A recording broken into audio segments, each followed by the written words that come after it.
This cobra here is found in the rubble here of my garden, and that's very common. You often find cobras in situations like this, and it's an amazing snake. Most people think it's one of the most aggressive snakes. They think that this is a snake that will intentionally attack you. It'll go for you. That's not aggression. That snake's merely trying to warn me off. It's standing up so that I can see it, and I'm supposed to now move away from it. If I move around it here, you'll see how it follows me. It's, of course, going to follow every step that I make. Snakes respond to movement, the cobra especially. I'm going to show you something really interesting here. This cobra's really warning me with its hood. And if I grab it really gently and restrain it, hold it like this for a moment, once the snake feels that it's completely overpowered, once it feels that it cannot do anything else, that it cannot move away from me, cannot spread its hood, biting's not working, it may do something which is going to really interest you. It may pretend to be dead. And even if I move my hand over it, it's responding completely differently to the way it was a moment ago. Isn't that incredible? Snakes are so fascinating.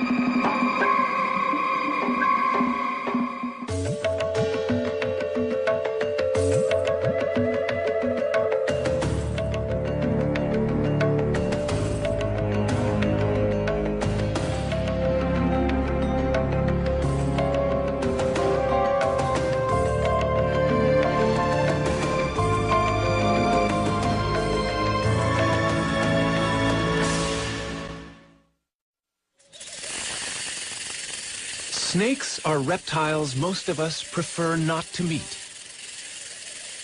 And they're wary of us, too, which is why they hiss or rattle to warn us off. Such warnings are ignored at our peril. But a snake will only bite in defense, and only if it feels gravely threatened.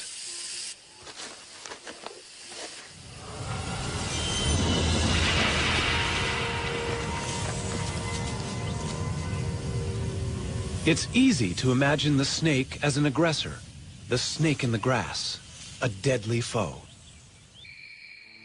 But why does this image send a shiver of fear down our spines? In shape and movement, they are so different from us that legend and folklore have given them a sinister reputation they don't really deserve.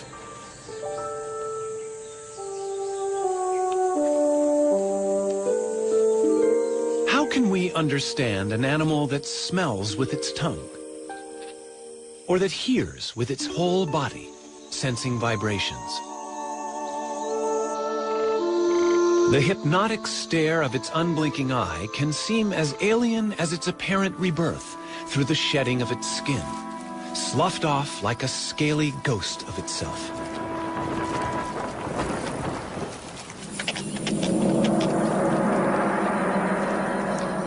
Among them are giants that storybooks say are 100 feet long and ready to strangle unwary jungle explorers. And yet, there is this little guy, a thread snake, very friendly and not deadly at all.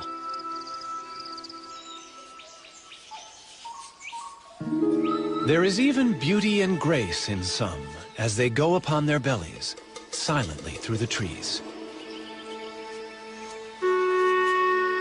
But where did snakes come from? An animal that looked much like some other reptiles alive today.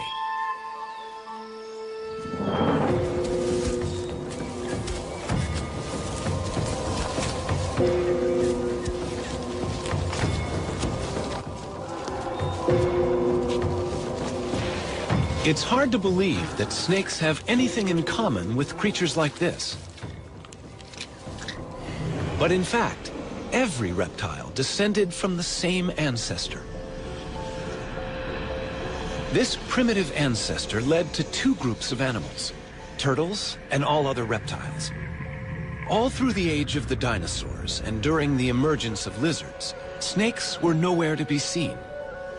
But there were legless lizards, and it was from these that snakes evolved.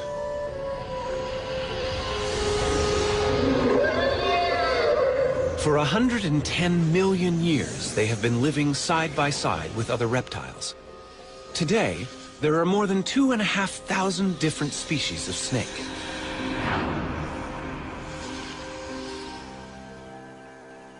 Hidden within their bodies, vestiges remain of the legs they lost. But snakes, with a skull, backbone, and a multitude of ribs, are able to move quickly in several ways. The serpentine crawl of the cobra. Most snakes move like this.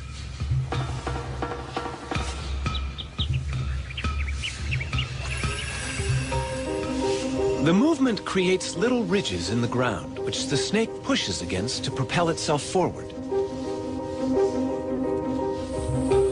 When you're short and fat, like this puff adder, throwing cobra-style loops is impossible. Instead, the muscles act on the ribs. As the ribs move, the snake's scales grab hold of the ground, and with a series of rhythmical contractions, the snake rows along in the sand. The famous sidewinder favors the serpentine wave, and like the cobra, it can push itself against the ridges it nudges up in the sand. By moving sideways, it needs only 2 points of contact on the very hot sand. At any one time, most of its body is held in the air. Legs? Who needs them? There are different problems for a tree-climbing python in a rainforest. To reach across a gap, it can stiffen sections of its body, becoming its own ladder from branch to branch.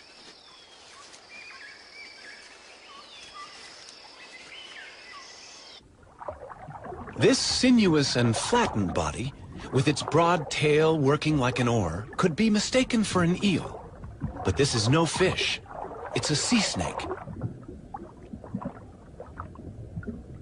Most snakes can swim, though even the sea snake must interrupt its hunting now and then for a breath of air at the surface.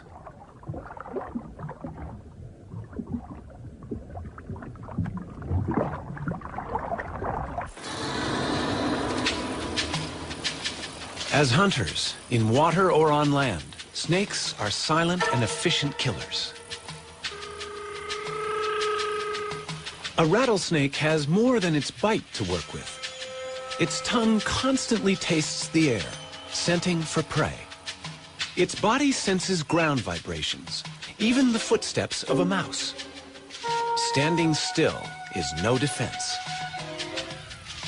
The rattler is also able to sense body heat. Infrared heat, detected by sensory pits on each side of the face, pinpoints the prey.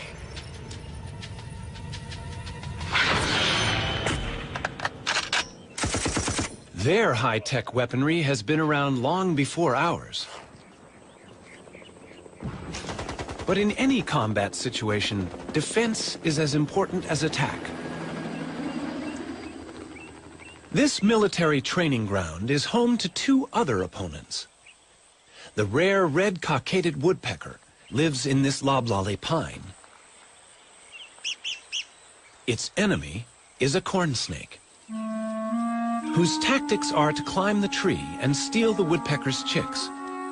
The bird's defense is to peck at the tree, releasing its resin.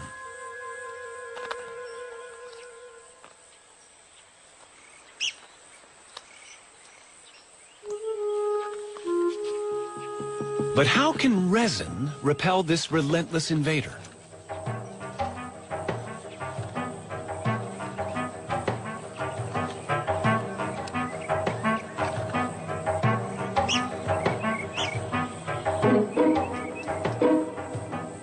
It's getting close. Will the woodpecker's weapon really work?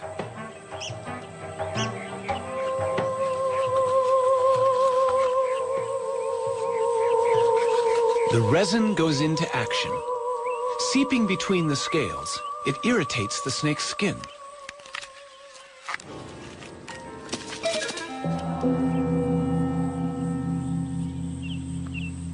Woodpeckers won, corn snakes nothing. Australia, home to the most venomous snakes in the world. In these cane fields lives one of the most deadly. But why do snakes need venom?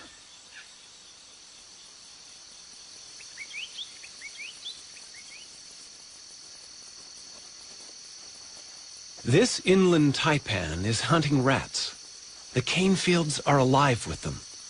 But they are dangerous prey. Rats can bite back.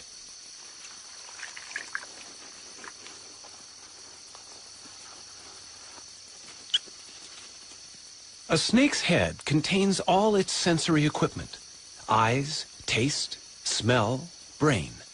And the head is vulnerable.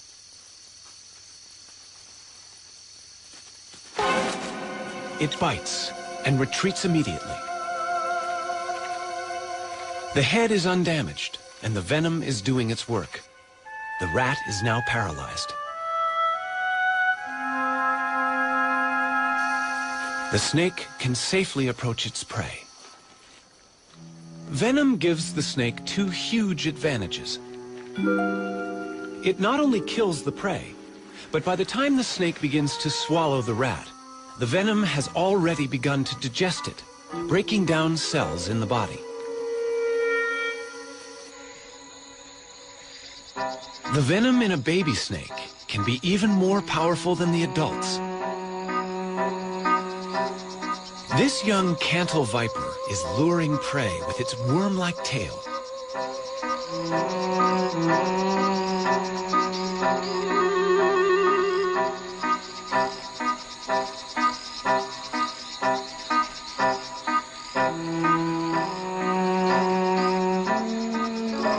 The frog is deceived by the enticing movements.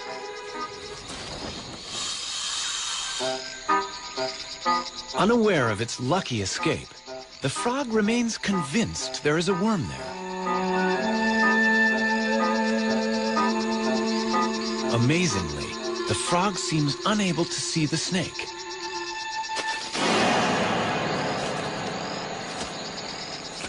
The venom acts quickly, subduing the frog. The young viper catches mainly amphibians, but as it grows older, the chemistry of its venom will change to suit other prey.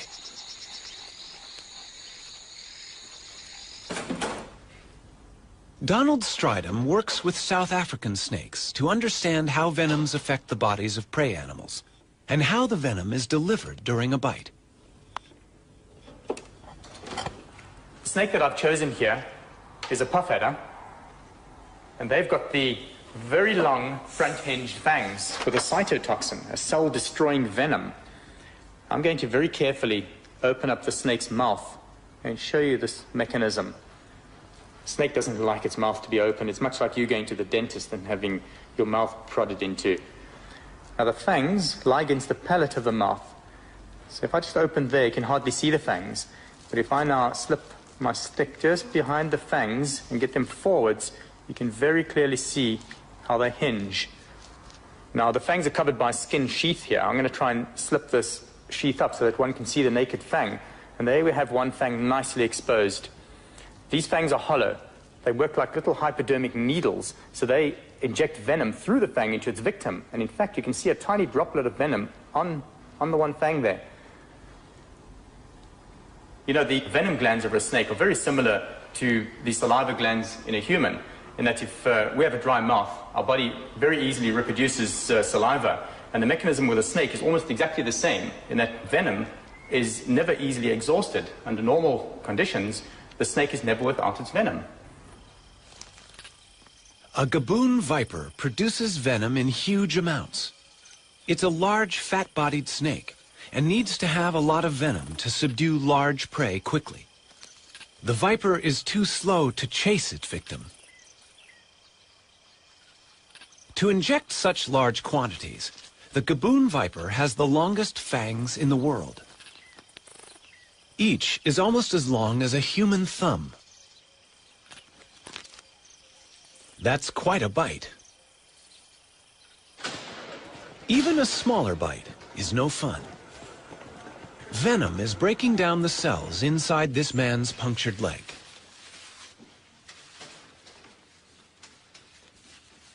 He's not feeling too bad now, but measurements show his leg is swelling fast. a sign that the snake injected a potentially fatal hit of venom. Blood vessels are rupturing. Fluid is accumulating as tissues break down. Only the correct antivenom can stop the process before vital organs are damaged. Antivenom is a specially prepared fluid, a serum containing antibodies, proteins that will neutralize the venom in the snakebite. The patient has survived the night, but the tissue damage continues for a while. There is still venom present. Although snakes are not trying to kill us, it's worth knowing how some of them bite. The next snake that I have here, it's Africa's most venomous snake. And this is a boomslang. It has drop for drop the strongest venom of any snake in Africa, more so than a black mamba or any of the cobras.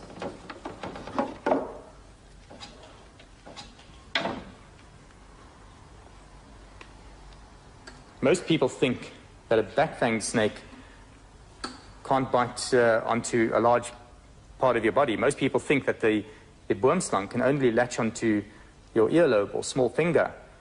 Whereas you can see here, this is not true, in that the whole head of the snake is divided in half by its mouth.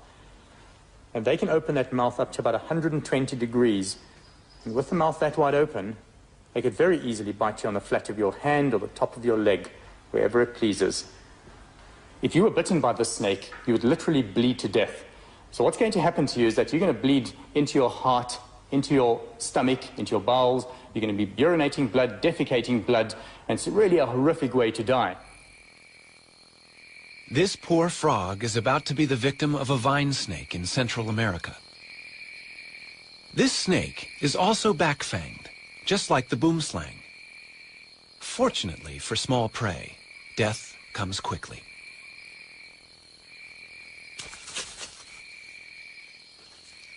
The venom of some snakes with fixed fangs attacks the nerves.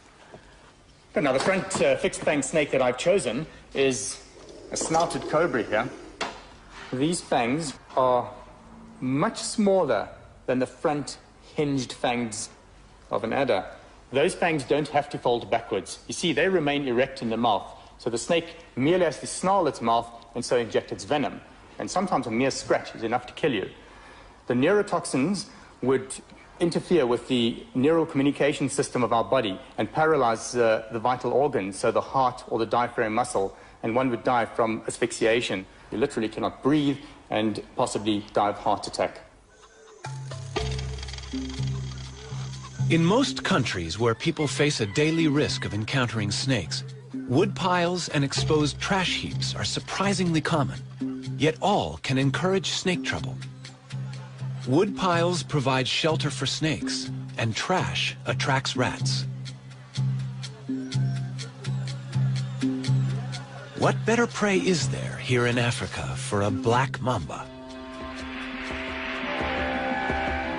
6 feet of powerful hunter, it haunts the outbuildings and can strike like lightning with a quick-working venom.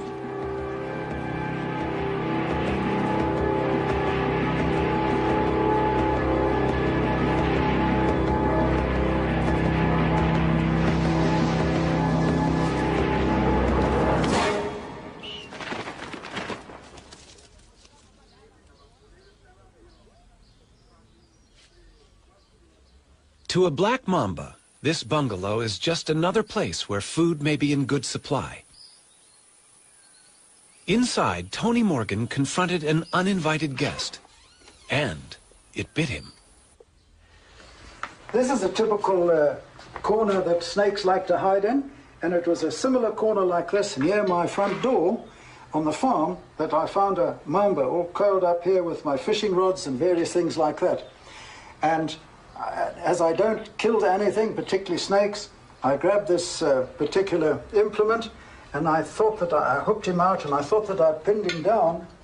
Unfortunately, he was able to stretch quite a bit and he got me just below the knee with one fang. I then lasted exactly 30 minutes.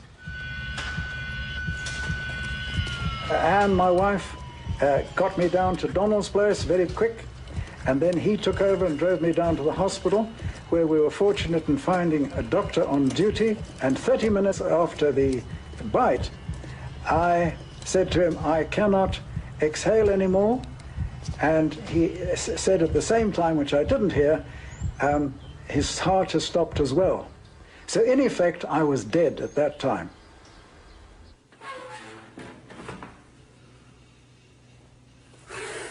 Bill Haast in Florida is the kind of person to whom Tony Morgan owes his life. But collecting venom to make anti-venom has almost cost Bill his own life. I was bitten by a cobra and ended up in a respirator. I had stopped breathing. I was bitten by a mamba in the leg, a king cobra bite in the knee. Well, my blood pressure went to 0. But the most recent one, which was a canebrake rattlesnake, a couple of months ago, I got bitten on the back of the hand. That was almost pure carelessness. Bill, who's nearly 90, milks venom into a collecting jar while he gently squeezes the venom glands. But how has he survived 168 bites? The answer may be quite natural. The South African Cape cobra, a highly venomous snake, is prey to meerkats. But why are meerkats apparently unaffected by frequent cobra bites? They seem to be immune. Perhaps the frequency of such bites is a clue to Bill's survival. Back in 1948, September the 18th to be exact, I started immunizing myself with venom from the Cape cobra of South Africa. I diluted the venom 10,000 times and took 1/100th of a milliliter. Then I graduated or increased the dose over months and then eventually years, added different species until now, on usually once a week, I take a booster, and it's a mixture of 32 different species. So I know that got me through a lot of these bites, at least over the threshold, if not in most cases, saved my life. Snakes and humans share the world uneasily. This spectacled cobra is common in the paddy fields of India.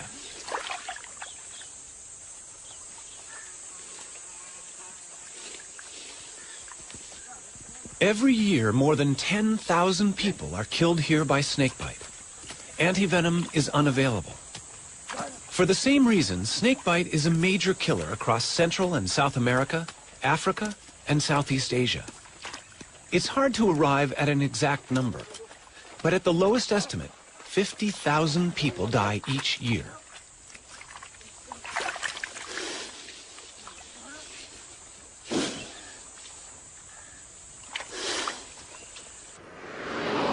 In South Africa, Donald Strydom is answering an emergency call. In this part of South Africa, we have a lot of venomous snakes. People are active in the field here. They often come across snakes, they find them in their houses, and that's when we are called out.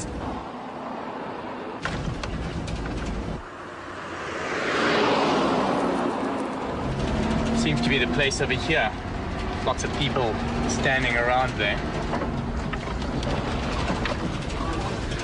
A snake in a house is a cause for local excitement, but the occupants have already followed the right emergency procedures. Everyone has left the house, and they've not only closed the door, but sealed it as well with a towel. Donald can be fairly sure that the snake is still inside. What I'm going to do here is have to put a visor on, because in a situation like this, it's very possibly a spitting snake. So I'm just going to get a few things that I need here.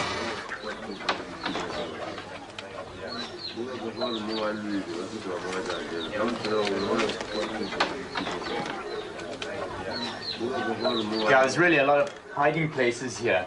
The snake could be anywhere. This is really, yeah, it's a bit dark in here as well, so one's got to be really careful. Just take care where you walk over there. You take it easy. There are places around here where it could easily just spring out on you. So if you guys just stay back a bit there. I'm going to have a look in these dark areas. I need to stay in the open area of the floor, because I suspect it to be behind things around like this here. Oh, that's clear.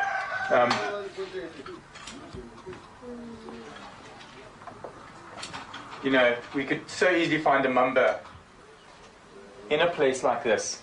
And these things are like coiled springs. I mean, once it feels that it's not hidden anymore, it could just come flying out.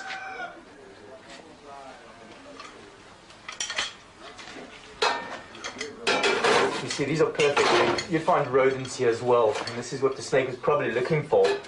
Or to just trying to hide from the disturbances outside, possibly. You know, this whole area is really, really good. Look at these mats under here. No, nothing there. You know, I don't know. Sometimes they even find an escape. They could actually maybe even get out from where the door was plugged out there. It could have pushed past there. But I think we just maybe should carry on looking. You know, it could also have climbed. I mean, these walls are pretty rough up here. I think take a look somewhere up here.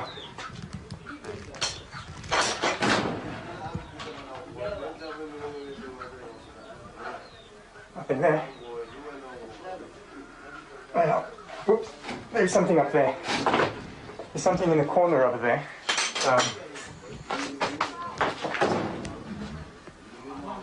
Yeah. Okay, without a doubt, that's a mamba. It's a black mamba. There's a piece of coil just around between the roof and the wall there. We know that mambas are very, very poisonous. I mean, if this bites us, we're quite far from a hospital now, so we've got to be really, really careful. And if you can just stay in the furthest corner away from me there, just out of my way, I'm going to bring it down and just get it straight past you outside, and then deal with it, get it into the bag.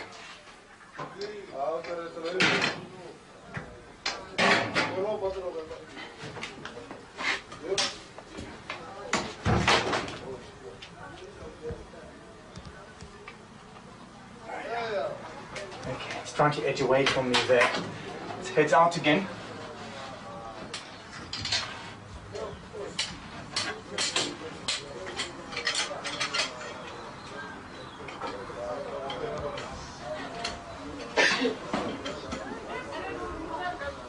Yep. It's opening up its black mouth at me, it's warning me. You know, it's interesting that the snake doesn't just come out attacking, but at this stage, having it like this, it obviously feels threatened. At this stage, it'll bite whatever comes near to its mouth. And it's a big snake, bigger than I thought. It's a long animal. Just watch it behind me there. Please don't just come any closer than that.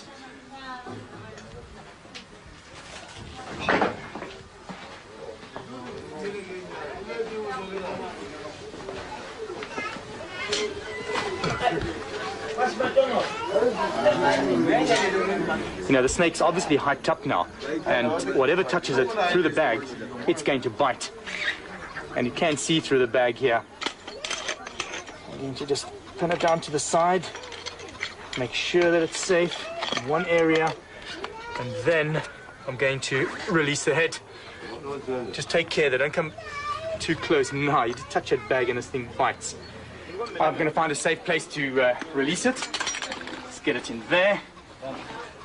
And I think I should go and reassure the lady here that her house is clear of snakes and that it's safe to go back in again.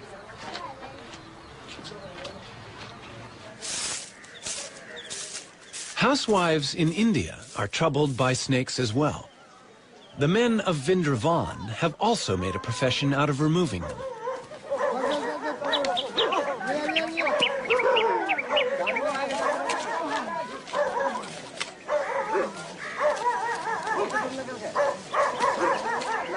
He's not going to let this cobra go free. For hundreds of years, this has been a village of snake charmers. The snake is captivated by the swaying pipe, following every rocking movement. And that's the snake charmer's secret. The music plays no part. It's probably too high a frequency for the snake to appreciate. It has no eardrums. Sound vibrations are perceived only by way of the skin, muscle, and bone.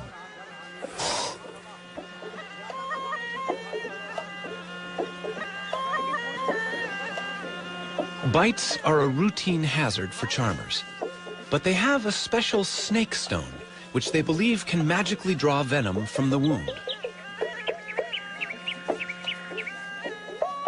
Survival is most likely to depend on the snake only biting in defense, using little or no venom.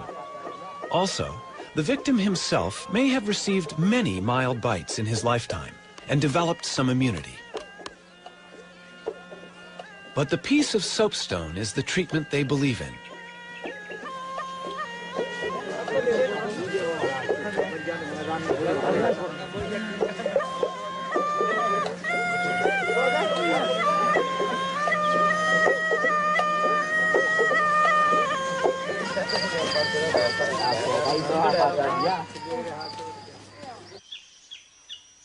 This baby cobra in Africa is one snake that no snake charmer would ever use.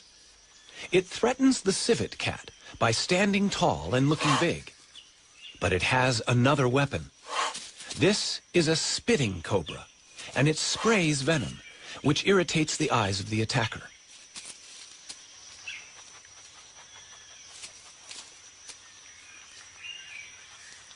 It's not lethal, but it works.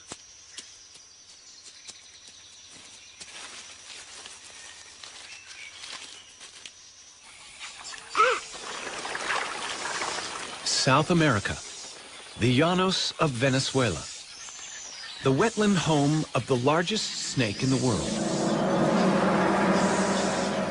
the anaconda.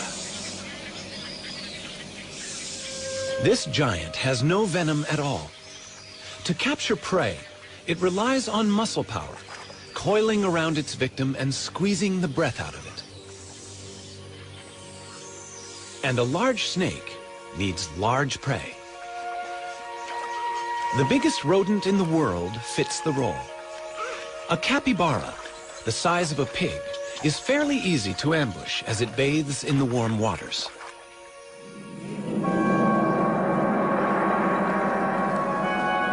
The snake must have teeth strong enough to hold on to such lively prey, and be ready to loop its body tightly around the capybara to avoid being bitten or scratched.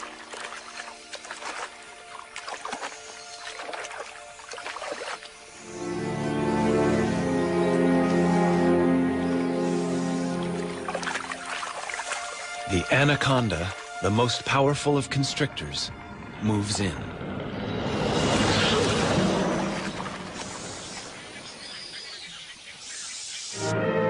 Look out, Jimmy. Hold that head, hold it. Mike hears Jimmy's cries for help.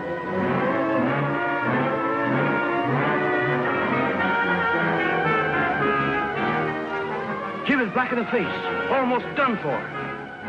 To be safe, the actor needed to know exactly how a large constrictor kills, just as Donald Stridham does. I caught the snake on somebody's farm. It had eaten something really large, and the farmer was worried it's going to eat his dogs or even maybe his children, which isn't totally unrealistical. Have a look at that. Yeah, it's getting me around the arm here. I can really feel it. You get this area here. I mean, you can see how it's stopping the blood supply there. And this is my arm, so I mean, I can handle, I can wrap it off me here. But can you imagine that around somebody's neck? That's pretty tight over here. This movie that we watched, we've just seen it with this Jimmy, where it had wrapped around him. It wasn't totally wrapped around his neck, not like the way this has got me around the arm here.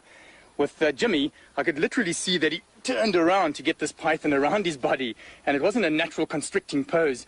Whereas this snake has got me. I mean, look at that. My arm's going quite red there. You have to try and make a plan here. It really got me. One thing I got right in the movie was that the python, like many other non-venomous snakes, are ambush animals. They will lie in ambush for their prey. It'll lie there, wait for the animal to come past, strike at it, bite it, and hook it with those 100 needle-sharp teeth. It then throws coils around this animal while it pulls the animal into the coils. It then asphyxiates the animal. Every time it breathes out, it tightens more and more, and the animal dies of suffocation. If one looks into the mouth of this python, you can see a little circular tube, and that is the extension of its epiglottis. And it's very useful for a snake to have this, because what happens is, when it swallows, that'll extend right out of the mouth and so it can still breathe while it's got a full mouth of antelope. I think the snake deserves to be released now, so not to stress it too much, I'm going to release it here in the bush. And this looks ideal here. And as soon as I let the head go, that's it, I can feel the coils have immediately relaxed on me there. And the snake just wants to get away, straight into the bush there. Wow, look at that arm. This arm's gone really quite red there. What a relief to have that off. This is great. I love letting snakes go back into the bush. It's such a nice feeling. If you can do something for them as well, it's a nice feeling for me, and hopefully for the snake.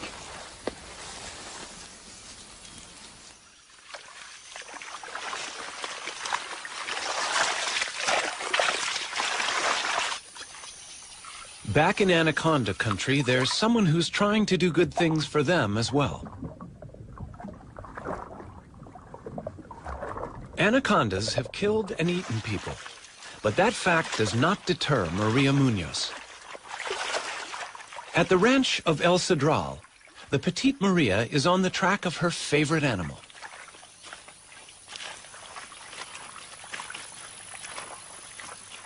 She works with her assistant, Ramon. A snake longer than 10 feet always requires 2 people for safe handling. How many males do we have? It's the breeding season for anacondas, and Maria recognizes this group as small males. She hopes they will lead her to the much larger females somewhere nearby. The males are placed in bags to keep them out of the way. The female they find is 13 feet long. Boy.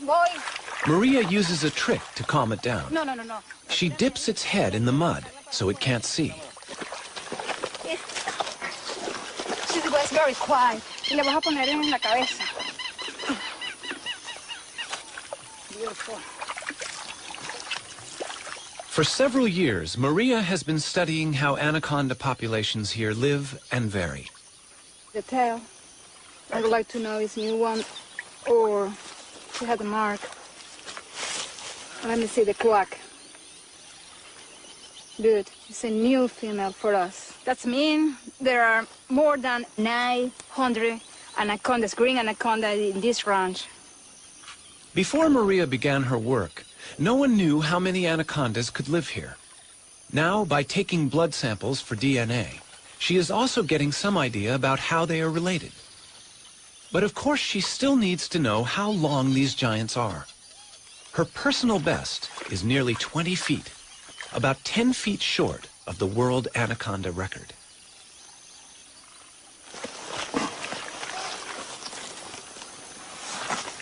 Yeah. No se sale. No. These are the heaviest snakes in the world, but this one is a little lighter than the 485-pound monster in the record books.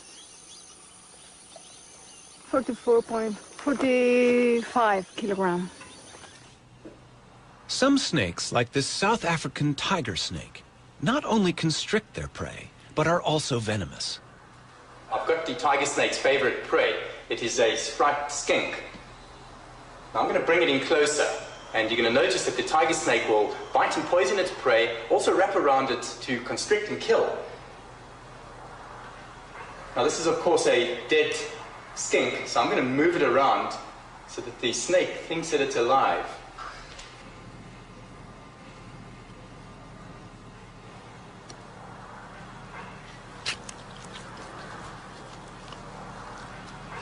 The tiger snake's venom is weak, so it needs to grip the lizard firmly, not only to prevent escape, but to limit the risk of damage to itself during a struggle.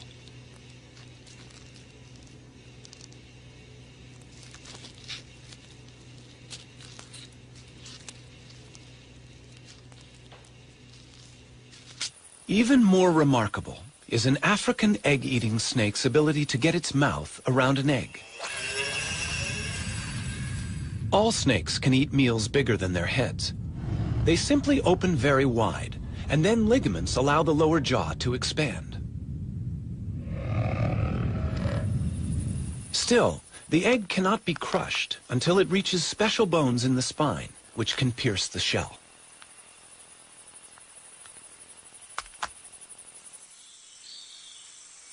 For convenience, a snake does better to eat another snake. A king cobra is called king because it's a snake eater. The mangrove snake it's attacking is only mildly venomous. No match for the king.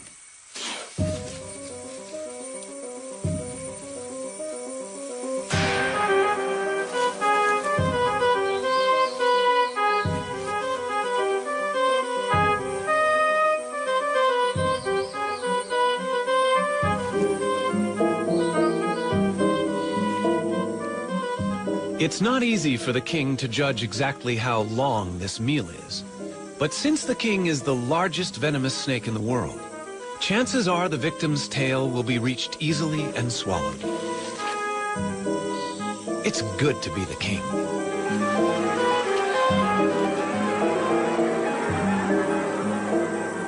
So how would a snake avoid this fate? One way would be to play dead. This eastern hog-nosed snake is giving his best performance. Its play acting must convince a threatening indigo snake. There is an interesting moment of standoff, but the actor has another defensive card to play. A gland in its tail emits a smell of death to go with the gaping mouth. It's the performance of a lifetime, and the enemy is fooled.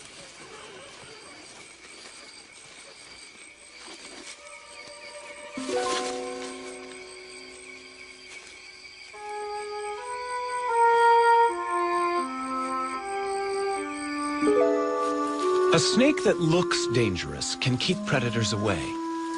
Red next to yellow will kill a fella is a useful rhyme about a coral snake. It is venomous.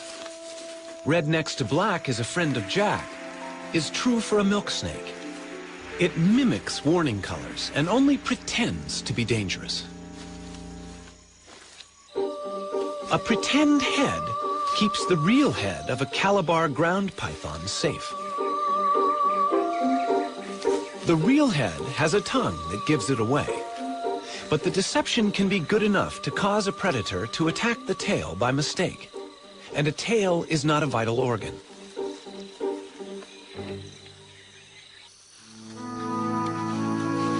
Often the brilliant colors and patterns of a snake's skin are not a warning but a subtle camouflage, matching its surroundings. And to us, it can look beautiful.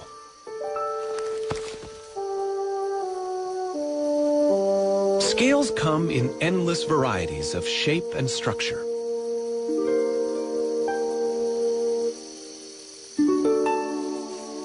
In the wild, snakes are not easily seen, a useful quality which suits these masters of ambush perfectly. But the beauty and subtlety of snakeskin has also been their undoing for thousands of years.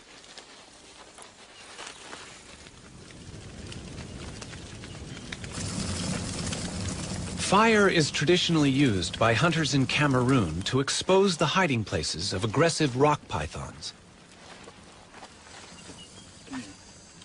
Entering an aardvark burrow to retrieve so vicious a snake is a risk few men will undertake. Once, this nightmare task was a test of virility, a rite of passage. Crawling inch by inch on toes and fingers, the hunter moves toward the angry python. His companions keep track of his progress. They may have to rescue him. The heat is stifling.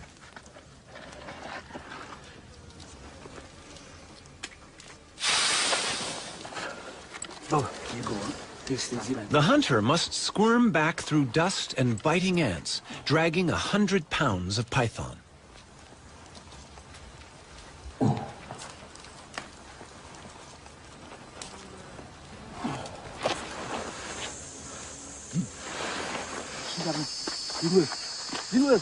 His companions take over.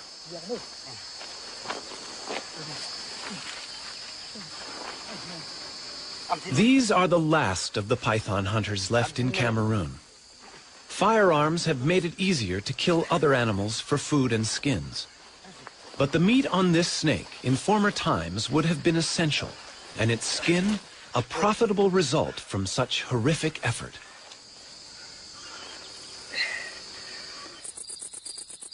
As any snake grows, it must shed its outer skin like an overtight suit. The new scales revealed are at their best.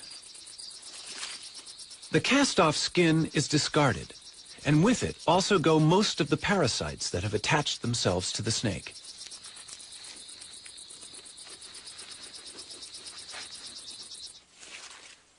The regular shedding of dead skin has special significance for rattlesnakes. Each time a rattlesnake slips out of its old skin, its rattle gains another section at the base.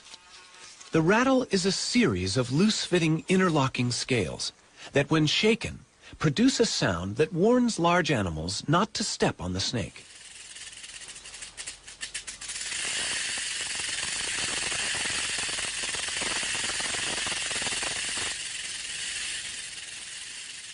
Although only a warning, the rattle has been the snake's downfall. Their noise makes them easy to locate, and as a result, tens of thousands are killed every year. I hate rattlesnakes. J.P. Jones sees rattlesnakes only as potential killers of people and livestock. He's hunted them since he was a boy. But recently, he's finding it harder to find them. He simply can't hear them, even with the listening apparatus he designed himself. There are rattlers around, but many are becoming quieter. Ruthless hunting is exterminating the loudest, and a greater proportion of snakes with weak rattles are living and breeding. Not having a loud warning, of course, makes a snake even more dangerous. But J.P. is undaunted, and his roundup goes on, presumably until only silent rattlesnakes survive in his part of Alabama.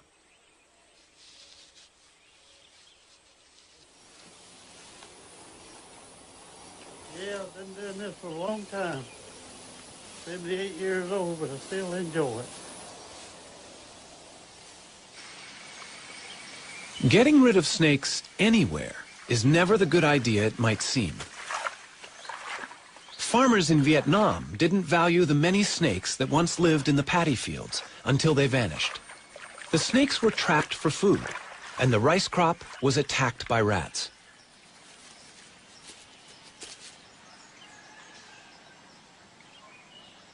A third of the country's crops was devastated by the rodents.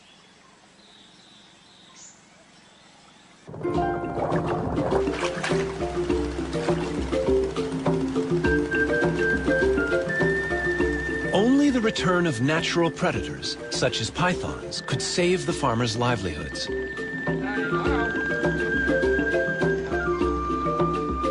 The government's official snake repatriator is Dr. Nguyen. He's bringing snakes to the village where he was born. And he knows how important it is that children, as well as the farmers, realize how essential these harmless snakes are to their future.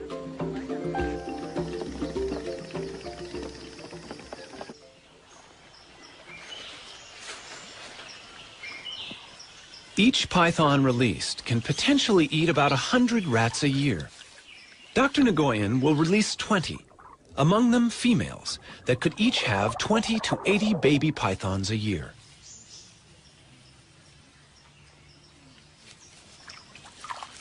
In the battle against rats, each snake in a paddy field is worth far more than those that are sold to be eaten.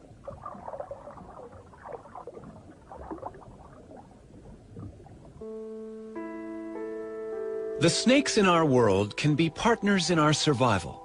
We're learning more about them all the time. But there's always a new twist.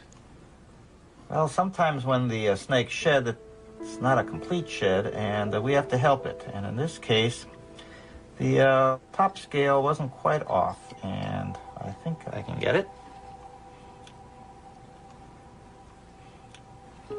Now he's all done. A snake with two heads. Something went wrong in the egg. Such creatures are not uncommon. Only one head can feed, but this ring-necked snake will survive happily. It's very interesting how attached people get or not get to their reptilian pets. Most people think that how can you get attached to a snake or a lizard as compared to a fluffy kitten or a cat or dog? But in a way, you really do get attached to these animals, partly because you soon realize how individual they are and how the personalities differ.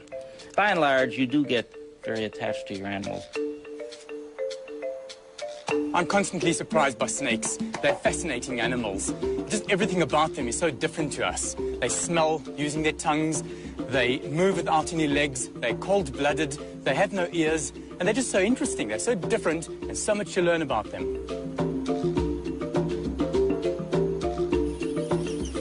Most of us might prefer to leave snakes to the experts. But love them or hate them, they're an important part of our natural world. As we shed our fears and learn more about them, we might find they're not such bad neighbors after all.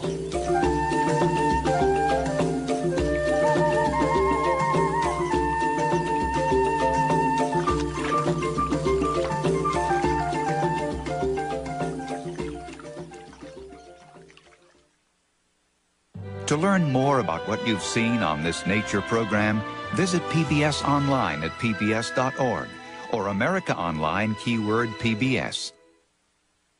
Next time on Nature, turtles, on land or underwater. They're ancient wanderers headed into an uncertain future.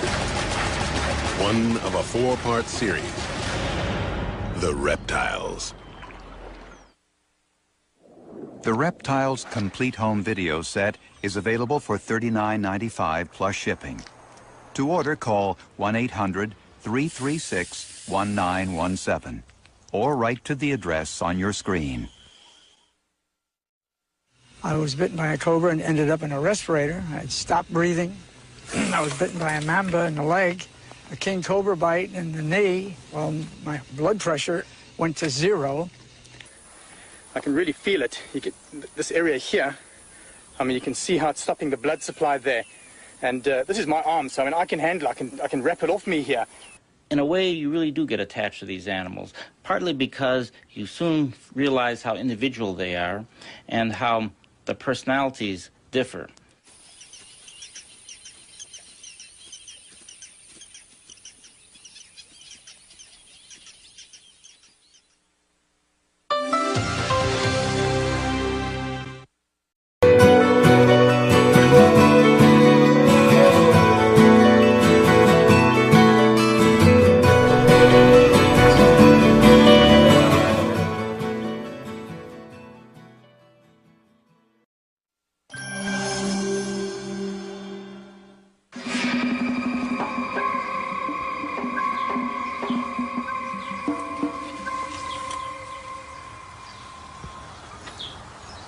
This cobra here was found in the rubble here of my garden, and that's very common. You often find cobras in situations like this, and it's an amazing snake. Most people think it's one of the most aggressive snakes. They think that this is a snake that will intentionally attack you. It'll go for you. That's not aggression. That snake's merely trying to warn me off. It's standing up so that I can see it, and I'm supposed to now move away from it. If I move around it here, you'll see how it follows me. It's, of course, going to follow every step that I make.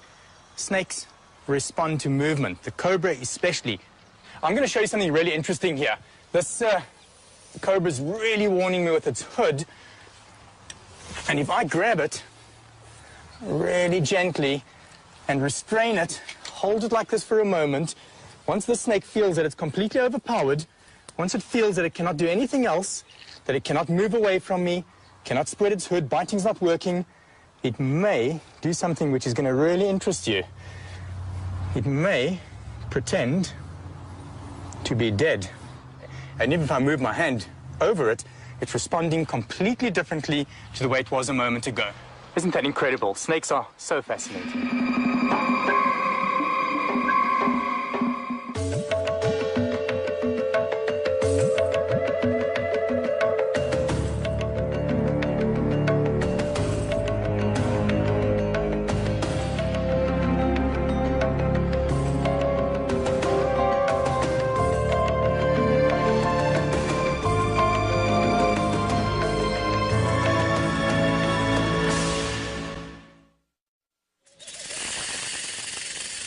Snakes are reptiles most of us prefer not to meet. And they're wary of us, too, which is why they hiss or rattle to warn us off. Such warnings are ignored at our peril. But a snake will only bite in defense, and only if it feels gravely threatened.